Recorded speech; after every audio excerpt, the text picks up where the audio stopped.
All right, quick question. Have you ever noticed how retirement is the only major life goal where people get there and then they get scared to actually do it? Basically, for 30 or 40 years, you train yourself to do one thing: save, save, save.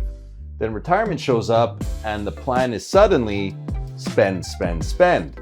And your brain goes, yeah, no thanks. That feeling, it's super common. It has a name that I call the retirement cliff, because it can feel like you're stepping off of something solid and heading into the unknown. And the scary part isn't always the math, it's the emotion. It's the anxiety of, what if I run out? What if the market drops when I retire? What if I'm the one person this doesn't work for? So what a lot of people do, they delay retirement, like constantly. One more year. Let me just pay off the house first. Let me just work until the kids are totally set. Let me just wait for the markets to calm down. And sometimes they do that for 5 or 10 years, not because they love their job, but because they don't feel confident switching from saving to spending. But here's the truth. Retirement isn't a number, it's a process. And the process needs a plan, because without a plan, your brain fills the gap with worst case scenarios. Now, the word people hate is budget. Budget feels like punishment. Budget feels like you can't live. Budget feels like someone is taking your fun away. But I'm not really talking about a budget, I'm talking about a spending plan. A simple plan that says, here's what our lifestyle costs, here's where the money comes from, here's what happens if markets are great, and here's what happens if markets are awful. That's it. And look, it isn't just personal finance. Even the biggest companies in the world track spending and forecast cash flow, because if they don't, they can collapse. Look at General Motors. Everybody knows GM, huge company, and still, they went bankrupt in 2009. Or American Airlines. American Airlines went into bankruptcy protection in 2011, and closer to home here in Canada, Air Canada went bankrupt back in 2003. These weren't tiny companies, these are giants.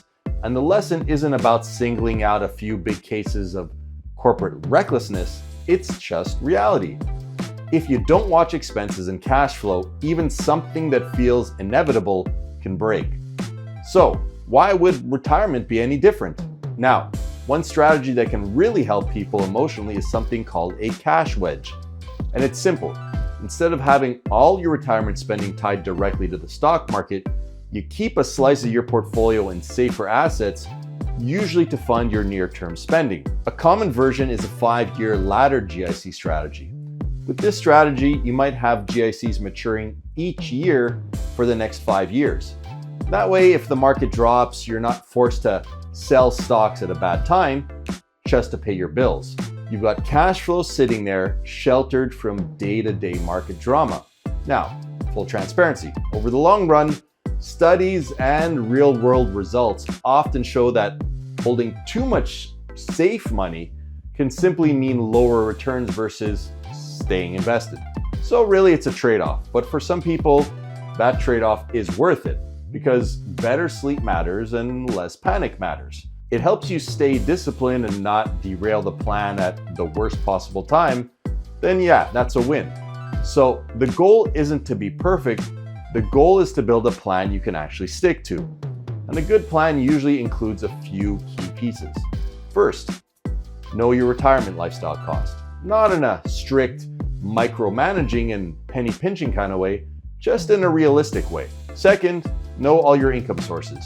CPP, OAS, QPP, private pensions, rental income, portfolio withdrawals, dividends, whatever applies to your unique situation.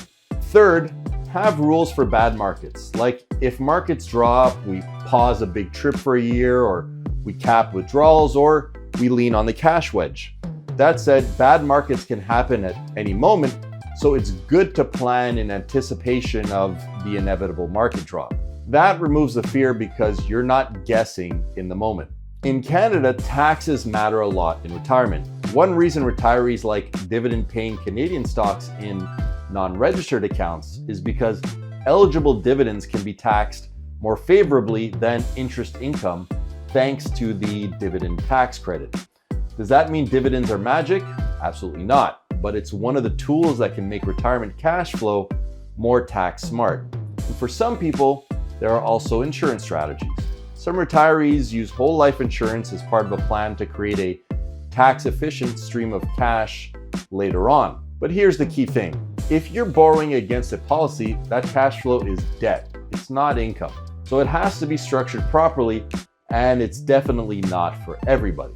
But again, the big idea is this. You don't beat retirement anxiety by hoping, you beat it by planning. And here's something that surprises people. A lot of retirees don't actually spend more and more forever. Oftentimes, spending levels out, and in later years, it can even drop.